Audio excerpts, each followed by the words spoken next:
اسرائیل نے گلوبل سمود فلوٹیلا پر قبضہ کر کے کھلی دہشت گردی کی ہے۔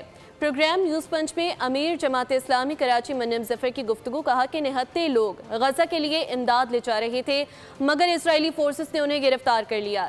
اسرائیل قابض اور دہشت گرد ریاست ہے جسے امریکہ کے پشت پناہی حاصل ہے۔ انہوں نے دعویٰ کیا کہ غزہ پر بمباری سے اب تک 65,000 سے زائد فلسطینی شہید ہو چکے ہیں۔ گلوبل سمود فلوٹیلا پر اسرائیل نے نہ صرف حملہ کیا ہے بلکہ اس پہ قبضہ کر کے کھلی دہشت گردی کا مظاہرہ کیا ہے۔ یہ تو ایک پرامن لوگ تھے، یہ نہتے لوگ تھے، یہ غذا لے کر جا رہے تھے، یہ فوڈ لے کر جا رہے تھے، یہ میڈیسن لے کر جا رہے تھے۔ قابض اسرائیل نے اس کو بھی نہیں چھوڑا۔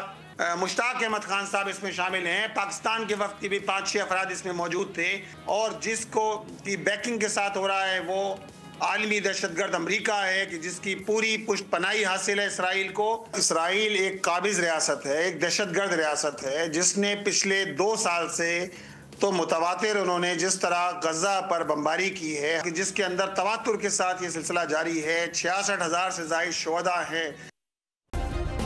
سبسکرائب کریں اور بیل دبائیں تاکہ کوئی خبر رہ نہ جائے۔